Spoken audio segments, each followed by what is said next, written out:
Todo ser humano adora alguma coisa. Todos somos adoradores de algo ou alguém, e mesmo os que se dizem ateus adoram ídolos. Isso mesmo. Todos nós somos adoradores porque fomos criados à imagem e semelhança de Deus para nos relacionarmos com Ele. Como nosso Criador, Deus demanda que somente Ele seja adorado por ser único e verdadeiro. Portanto, não há como escapar da realidade da adoração. Em virtude da queda, continuamos sendo adoradores, mas passamos a adorar a criatura em lugar do Criador. Aí está a raiz da idolatria. Idolatria é colocar no lugar de Deus qualquer coisa ou alguém que julgamos de maior importância para nós. O lugar central da nossa existência, que é o coração, sempre estará ocupado por algo ou alguém, e Deus reivindica para si esse lugar em nossas vidas. Embora a Bíblia, Palavra de Deus, revele que só existe um Deus, a adoração humana pode ser dirigida a muitos deuses. O ser humano, por não ter condições de adorar a Deus por si mesmo, tem a tendência de direcionar a sua adoração a estes ídolos, porque não tem condições em si mesmo de adorar a Deus.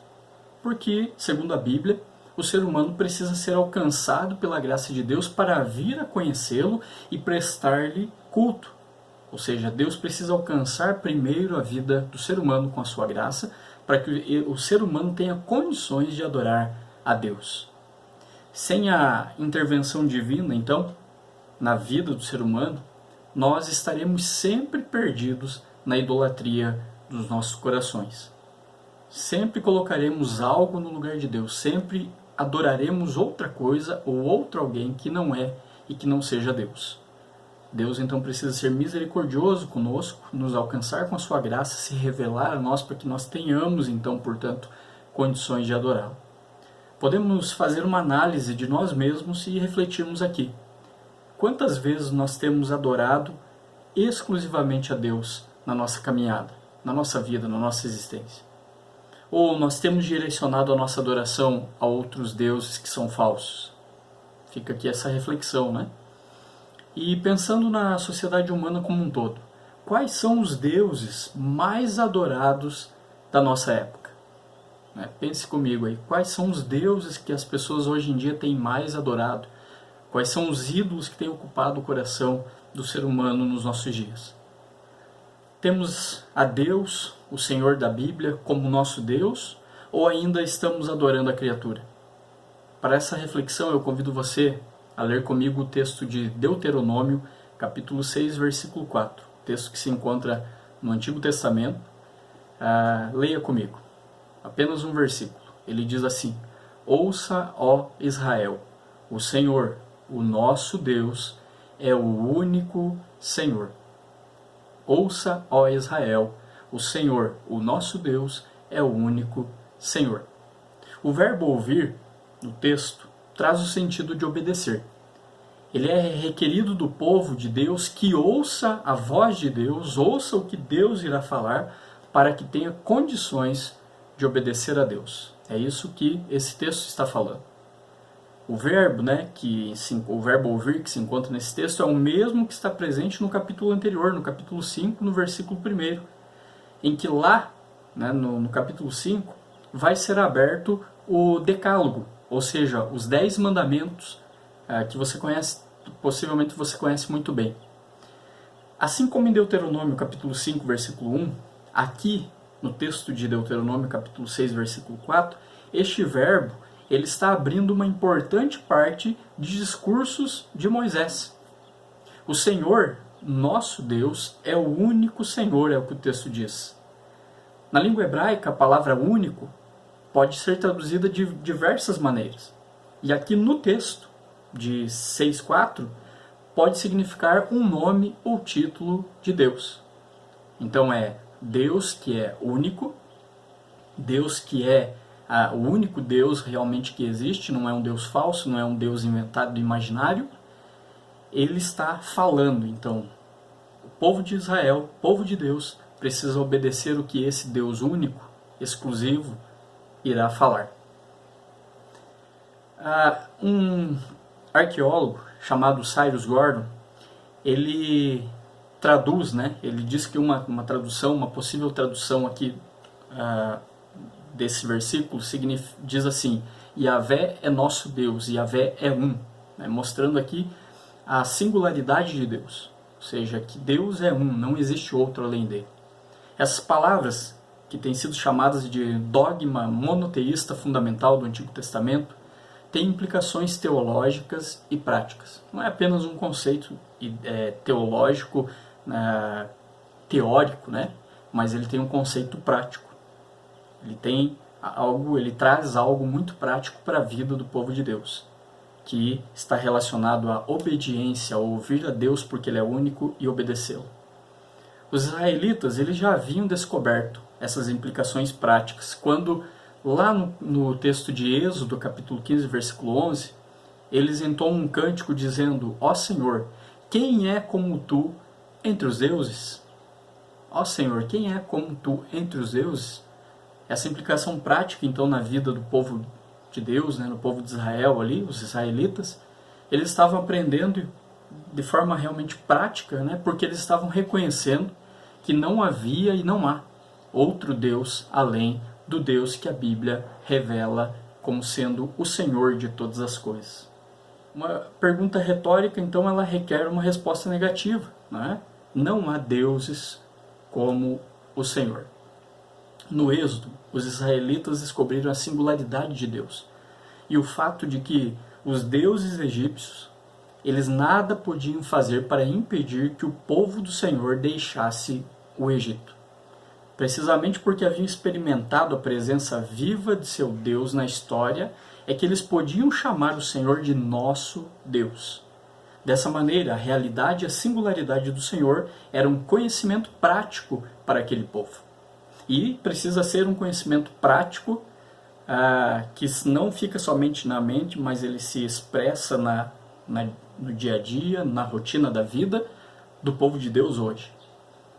Havia também implicações teológicas, e o contexto desse versículo ele indica a sua fonte como revelação direta provinda de Deus. Observe o que diz o versículo 1 do capítulo 6 de Deuteronômio.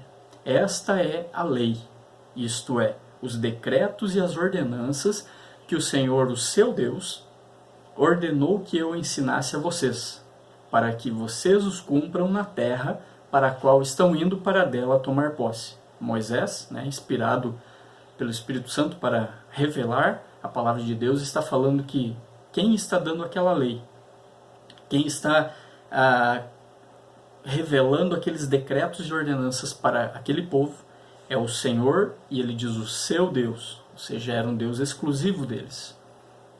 O Yahvé o Yahvé único.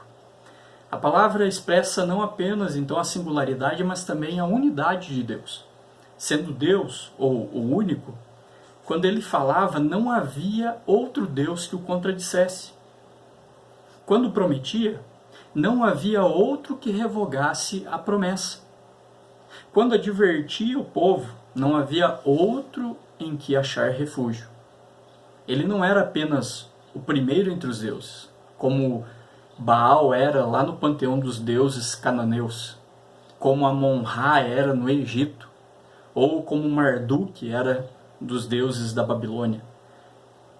Ele era o um e único Deus, e como tal, onipotente.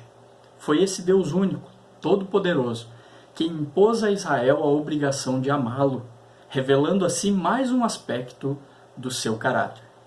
Deus, no decorrer da história, se revela ao seu povo.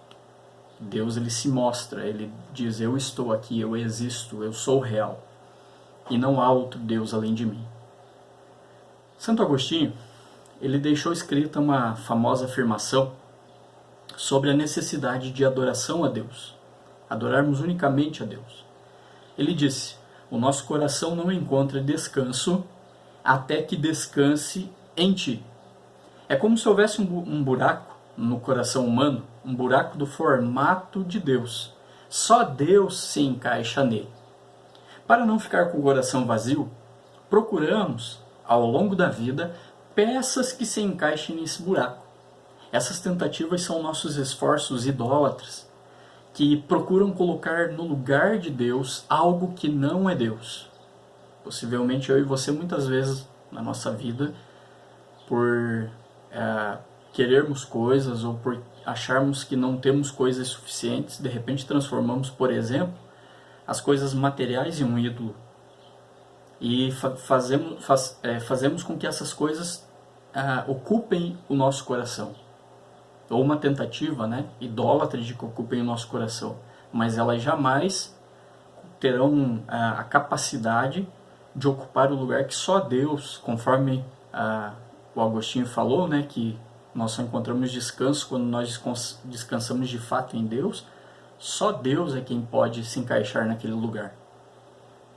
E a gente então tenta, com esforços próprios, faz essas tentativas aí de tentar encontrar descanso em coisas que não são Deus, em pessoas, em objetos que não são Deus, que a Bíblia revela.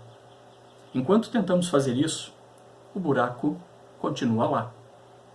Não há ninguém que ocupe o lugar que só Deus pode ocupar na nossa vida. O ser humano, então, ele é um ser religioso em sua natureza. É isso que a Bíblia nos mostra, a Bíblia nos revela. E sempre está em busca de algo que o preencha. Sempre há essa incessante busca dentro de nós de algo maior ou além de nós que venha preencher o nosso interior. Porque você pode perceber, coisas materiais, especialmente aqui, as pessoas sempre vão pensar em dinheiro. O dinheiro, ele não traz felicidade. Há uma piada popular que ele não traz, mas ele proporciona ou ele adianta a felicidade. Só que, sinceramente, e pensando mais profundamente de forma séria, não como uma piada, o dinheiro não traz felicidade. Nada pode trazer real felicidade que não seja a pessoa de Deus ocupando a vida de um ser humano. Em contrapartida a essa realidade, de que o ser humano é um ser religioso que busca, sim, algo além dele que o preenche, há uma tentativa atual de fazer do homem, do ser humano, um ser não necessariamente religioso. Esses esforços eles tentam demonstrar que com o desenvolvimento da sociedade e o conhecimento alcançado, as supostas crendices e superstições promovidas pela religião se tornaram obsoletas. Na realidade, o cerne dessa posição está calcado na tese de que o homem, o ser humano, é só mais uma entre as inúmeras outras espécies do nosso planeta. O paradigma evolucionista assume que o homem é só mais um produto do acaso, e portanto que o diferencia dos outros animais é a sua racionalidade, fruto de um sistema mais complexo e evoluído. Segundo essa posição, quanto mais o homem avança para a racionalidade e o conhecimento, principalmente científico, mais ele se distancia da crença religiosa. No entanto, os argumentos a favor de uma religiosidade inata são muito convincentes. Todos os dados históricos disponíveis demonstram que todas as civilizações, desde a antiguidade até o dia de hoje, têm desenvolvido sistemas religiosos. Não há indícios de povos ou civilizações que deixaram de construir templos ou adorar a seus deuses. Embora esse argumento seja válido e importante, e para nós refletirmos, pensarmos sobre a religião na vida humana, o maior de todos eles, o maior de todos os argumentos que possa existir, e o que nos ensina a esse respeito é a palavra de Deus, a Bíblia Sagrada. Quando olhamos para a Bíblia, nós somos informados que o homem é um ser naturalmente religioso porque ele foi criado à imagem e semelhança de Deus. O fato de sermos produtos não de processos aleatórios do acaso, mas sim do próprio Deus vivo e verdadeiro, nos conduz de volta para Ele. O homem foi criado por Deus para buscá-lo, porque só na eternidade ele encontra sentido para a sua existência. Uma vez que o Senhor pôs a eternidade no coração do homem, sem que este possa descobrir as obras que Deus fez desde o princípio até o fim. É o que nos diz lá o livro de Eclesiastes, capítulo 3, versículo 11. Por sermos criados à imagem e semelhança de Deus, também temos uma alma racional, que provém dele e volta para ele quando é retirada de nós. conforme nos diz também Eclesiastes capítulo 12, versículo 7. Assim, o homem é um ser completamente religioso e, de fato, podemos até dizer que tudo que ele faz sempre apresenta e representa a sua religiosidade. Perceba que tudo que nós fazemos, tudo que nós, onde nós agimos, as palavras até mesmo que a gente fala, elas têm um fundo, elas têm um pano de fundo religioso. Porque, de repente, se você não tem o costume de falar coisas fúteis, coisas vãs, é porque você teme a Deus. Porque assim a Bíblia ensinou a você. Se você não fala como a Bíblia mesmo diz palavras torpes, né, é porque você aprendeu na Bíblia e por isso você não fala. Então, o pano de fundo para que você não fale palavras torpes está na sua religião, naquilo que você crê. Pode perceber isso, possivelmente tudo que a gente faz e tudo que a gente fala ou pensa tem esse fundamento, essa base religiosa. Seus motivos mais profundos e básicos estão conectados à realidade de que ele foi criado por Deus e para Deus. O ser humano tem os seus motivos mais profundos e básicos nessa realidade de ter sido criado por Deus. Por mais que o homem moderno negue essa verdade, ela é absoluta e nos mostra que, de fato, não existe um ser humano completamente ateu. Sim, nenhum ser humano é ateu por natureza, ainda mais do tipo de ateísmo que a gente vê hoje em dia. Ateísmo significa, basicamente, a negação da existência de um ser supremo e superior, não necessariamente do Deus da Bíblia, mas de toda e qualquer divindade. Apesar de ter implicações diferentes, é uma pessoa que crê no agnosticismo, uma crença baseada no ceticismo que desconsidera por completo qualquer coisa sobrenatural ou metafísica. A palavra ateu é relativamente antiga, mas anteriormente não designava pessoas sem qualquer tipo de crença. Na realidade, eram chamados ateus aqueles que criticavam a religiosidade praticada no seu tempo. À luz dessa constatação, é completamente inovador e altamente estranho a própria história e essência do homem que hoje se estabeleça a independência religiosa do ser humano. Obviamente, todos que vivem sem o conhecimento real e verdadeiro das Escrituras e a sua aplicação pelo Espírito Santo em seus corações, transitarão entre a idolatria cega e o ceticismo autossuficiente.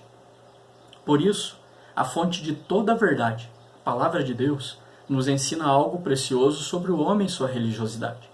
O ateísmo é um ato impositivo de autoafirmação sobre a negação da existência de Deus, de todo aquele que se diz ateu. Ou seja, o homem precisa constantemente, o homem que não crê em Deus, o ateu, homem, mulher, né, ser humano, ateu, ele precisa constantemente dizer a si mesmo que o Senhor não existe. O Salmo 14:1 revela isso. Diz o insensato no seu coração, não há Deus. É isso que diz no Salmo 14:1. E o Salmo 10:4 também nos fala sobre isso. Diz assim: o perverso na sua soberba não investiga.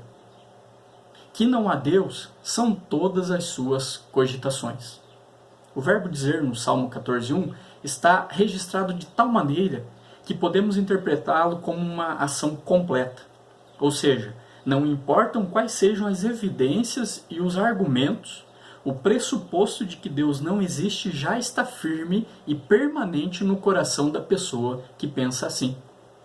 Por isso, segundo o Salmo 10:4, o ímpio não investiga, pois a sua arrogância já decidiu que Deus não existe. Para ser ateu, é necessário que o homem faça isso. Negue para si mesmo a existência de Deus. Porque ele tem o que nós podemos chamar de senso divino. Isso é, um conhecimento inato de Deus e da sua lei que o próprio Criador colocou nos homens. Veja o que diz Romanos, o apóstolo Paulo lá na carta aos Romanos, capítulo 2, versículos 15 e 16. Diz assim: pois mostram que as exigências da lei estão gravadas em seu coração. Disso dão testemunho também a sua consciência e os pensamentos deles, ora acusando-os, ora defendendo-os. E isso tudo se verá no dia em que Deus julgar os segredos dos homens, mediante Jesus Cristo, conforme o declara o meu Evangelho. O apóstolo Paulo está afirmando isso, que a lei de Deus, ela foi colocada pelo próprio Deus na essência do ser humano, lá dentro do nosso coração. Seja eu ateu ou não, a lei de Deus está lá. Reconhecê-la é uma outra conversa. Ou seja, conforme diz Romanos, até para negar a Deus o ser humano precisa de Deus. Irônico, né? Na verdade não é irônico, é uma triste realidade.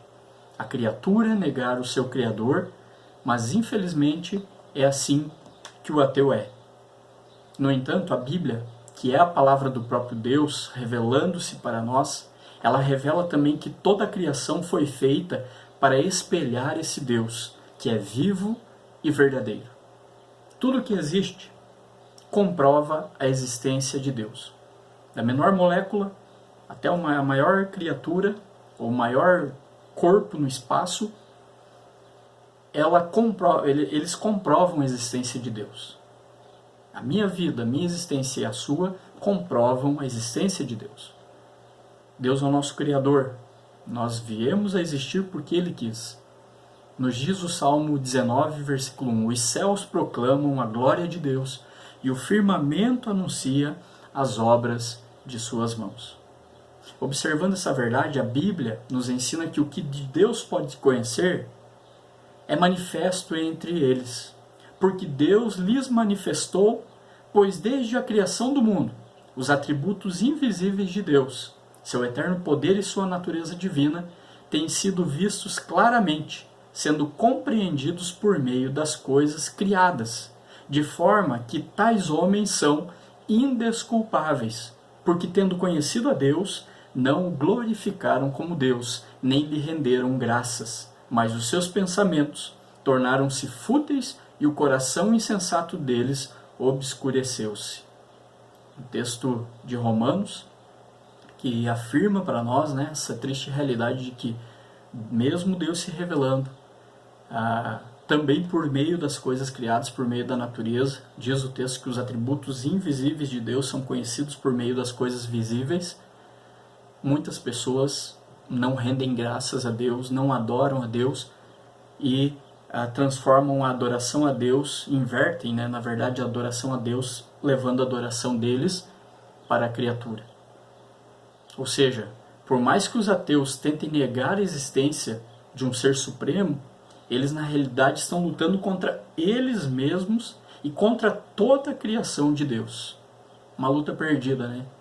Sinto informar aí os ateus que é uma luta perdida, porque Deus ele continua se revelando e Ele é, independente de pessoas crerem nele ou não. A Bíblia esclarece o propósito que essas pessoas têm, então, para negar a existência do Senhor. Qual é o propósito de pessoas negarem a existência de Deus?